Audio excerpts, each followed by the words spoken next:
The mimosas were flowing at the Riverside Country Club Sunday brunch, and my sister Catherine was holding court like visiting royalty. She twirled the embossed membership card between her perfectly manicured fingers, the gold lettering catching the chandelier light. Full membership, she announced for the third time, ensuring our entire extended family heard. Not associate, not junior, full voting membership. Do you know how exclusive this is? There's a 10-year waiting list. Mom clasped her hands together, practically glowing. We're so proud, sweetheart. The Hawthorns are finally members of Riverside, finally, as if our family's worth had been in question until Catherine's investment. Banker husband Jonathan pulled the right strings to bypass the decadal-long wait, and the spring gala is in 3 weeks, Catherine continued, her voice taking on that particular smugness I'd learned to recognize over 32 years of sisterhood. It's the social event of the season. The mayor attends state senators, CEOs of every major company in the region, but, of course, she paused dramatically, only members and their personally invited guests can attend. Dad beamed from the head of the table. Jonathan, you've done well for yourself, for all of us. This opens so many doors.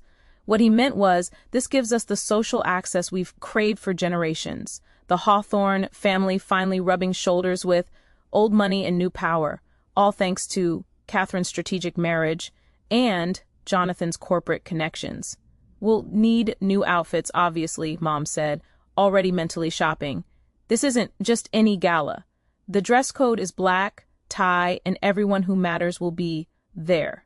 First impressions are everything, my younger brother David nodded eagerly. I heard last year's gala raised $2 million for charity. The guest list reads like a Forbes power ranking. Exactly, Catherine said, which is why appearance matters. The people you meet at events like this can change your entire trajectory.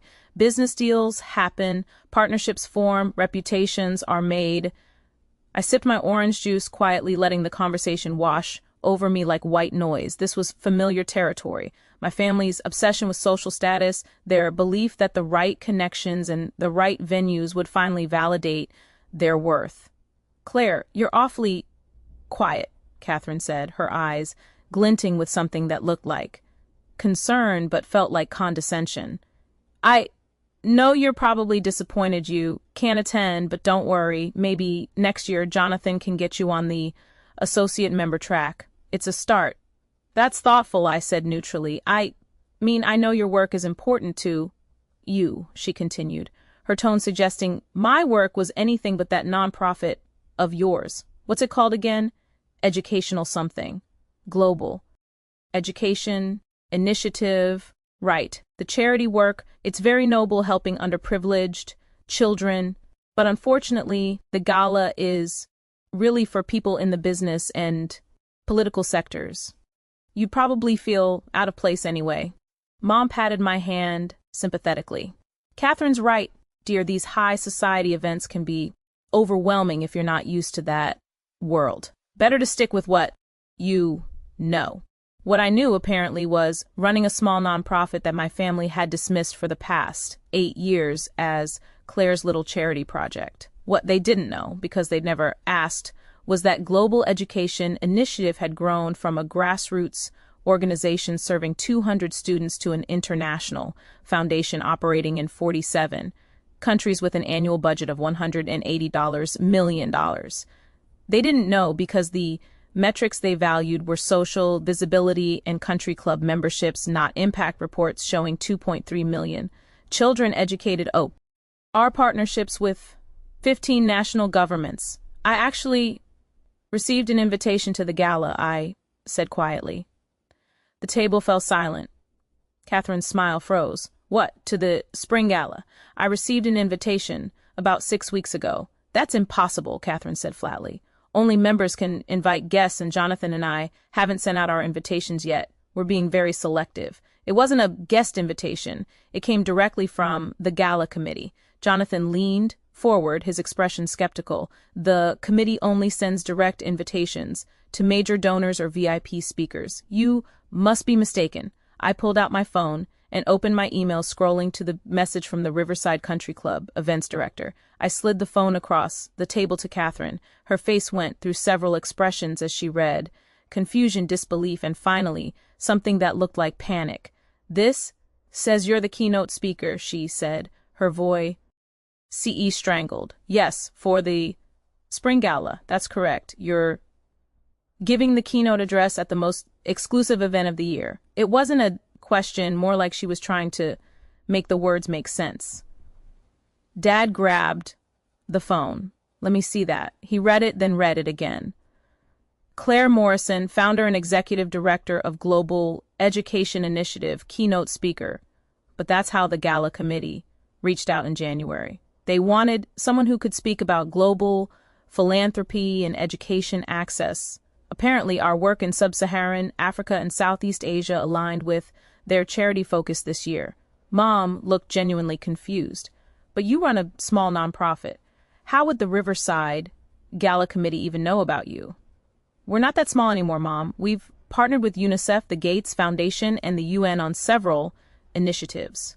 Last year, we were featured in The Economist for our innovative approach to rural education technology." The Economist? David's eyes widened, like the actual Economist magazine. "Yes. Also, Foreign Affairs, Stanford Social Innovation Review, and we did a TED Talk that has about 8 million views." The silence was absolute. I could hear the classical music playing softly through the club's sound system, the clink of silverware from other tables, the low murmur of conversations that didn't involve families processing revelations about their underestimated daughters. Catherine found her voice first. 8 million views, 8.3 last I checked. "And you never mentioned this because I tried at Thanksgiving. I mentioned the TED Talk." Dad said, "That's nice," and asked Jonathan about his portfolio performance. "At Easter, I brought up our partnership with the Rwanda Ministry of Education. You changed the subject to your kitchen renovation. At your anniversary party, I started explaining our technology pilot program, and Mom interrupted to introduce me to someone as our daughter who works with children." The words hung in the air, each one a tiny indictment. "We didn't realize it was such a significant organization," Mom said weakly. "You didn't realize because you never asked. You saw a nonprofit in education and decided it was small-scale charity work that couldn't possibly compete with Catherine's investment, banking world, or David's law career. You measured success by country club, memberships, and corporate titles, and my work didn't fit that framework." Jonathan was scrolling through his phone now, his expression growing more uncomfortable by the second. "Your foundation has a $180 million operating budget. This year, we're projecting $220 million next year. With the new government partnerships." "Government partnerships," he repeated slowly. "With which governments?" "Currently, Kenya, Tanzania, Rwanda, Vietnam, Cambodia, Indonesia, and we just signed with the Philippines and Bangladesh. We're in talks with India and several Latin American countries." Dad's face had gone pale. "You're working with foreign governments?" "Yes, we provide educational infrastructure, teacher training programs, and technology systems. It's fairly complex, which is why I stopped trying to explain it at family dinners when everyone's eyes glazed over." Catherine was still staring at the email on my phone. "The keynote speaker gets introduced by the club president. Your bio will be in the event program. Everyone will know that your sister runs a major international foundation." "Yes, I suppose they will, but I told everyone you worked for a small charity," she whispered. "I said you were very sweet with children but didn't really understand business. I said you said what you needed to say to maintain your position as the family success story. I understand. It's been your role for a long time." Mom's mimosa sat untouched, condensation pooling on the white tablecloth. "When you said you were traveling for work, you were meeting with government officials sometimes, other times it was foundation donors, partner organizations, UN committees, education ministers. Last month I was in Geneva for a conference on global literacy initiatives. The month before, Nairobi for our East Africa Regional Summit." "You never said it was so important," Mom protested. "I said I was speaking at international conferences. You assumed they were small academic gatherings. I mentioned meetings with education ministers. You thought I meant local school principals. I told you we were expanding into new countries. You smiled and nodded and asked if I had met any nice men while traveling. The truth was settling over the table like fog, cold and uncomfortable and impossible to ignore. My phone buzzed, a text from my assistant confirming tomorrow's call with the Dutch Minister of Education at 9 a.m. Eastern Standard Time. Also, the World Bank approved the grant proposal, $15 million over 3 years. Congratulations. I glanced at it and set the phone down. $15 million. Pocket change in our annual budget now, but still a significant win. Who was that? Catherine asked, her voice small. My assistant just confirming a call with the government minister. Which government? Netherlands. They're interested in replicating our technology. Model for refugee education programs. David laughed. A sharp, almost hysterical sound. Jesus Christ. Claire, you're consulting with European governments. Several. Yes, education is universal. Good models scale across borders. Dad was reading something on his phone now, his fingers moving quickly across the screen. There are hundreds of articles about you. Forbes, Bloomberg Chronicle, of philanthropy. They're calling you one of the most innovative voices in global education reform. That's flattering. Flattering? His voice rose slightly. You've briefed the UN General Assembly, twice, actually. Once on education, access, once on technology integration in developing regions. Mom looked like she might cry. We didn't know. We honestly didn't know. You didn't want to know. My work didn't come with a country, club membership, or a corner office, or things you could brag about at dinner parties. So, you dismissed it as charity work and moved on to topics you found more impressive. Jonathan was still scrolling, his face growing redder. You've raised over $400 million in funding since founding the organization. $460 million, but who's counting? I manage a $200 million portfolio and thought I was doing well. You are doing well, I said. Honestly, your work is impressive, but so is mine. The difference is your family celebrated your achievements while mine overlooked them because they didn't understand them. Catherine's hands were shaking slightly. The gala committee chose you as keynote speaker over venture capitalists and Fortune 500 CEOs. They wanted someone focused on social impact rather than profit margins. Our work aligned with their mission this year, but you're speaking at my country club at the event I've been planning for as the new member. Everyone will be focused on you. There was the real issue, not that she'd underestimated me or dismissed my work for years, but that I was inadvertently upstaging her moment of social triumph. I didn't plan this to embarrass you, I said quietly. I accepted the invitation because it's a good platform to discuss our work and potentially connect with donors. I had no idea you just received your membership or that this was your first major event there. But it is, she said, her voice breaking slightly. It is my first event, and I wanted to make the right impression. I wanted people to see me as someone who matters, and now they're going to see me as the keynote speaker's sister. Instead, the honesty in her voice was almost painful. Catherine, I said gently, you do matter. Your work matters. Your achievements are real. But you can't build your worth on being better than me or more successful than me. That's not sustainable, and it's not fair to either of us. Mom dabbed at her, eyes with her napkin. We've been terrible, haven't we? You've been human. You valued what you understood and dismissed what you didn't. It hurt, but I survived. I built something meaningful anyway. Without our support, Dad said, heavily, without your recognition, but I had supporters, my board, my donors, my staff, the communities we serve. I found validation in the work itself rather than waiting for you to notice. The brunch continued around us, other families laughing and eating and celebrating their own achievements. But at our table there was only uncomfortable silence and the weight of years of assumptions crumbling. What happens now? David asked finally.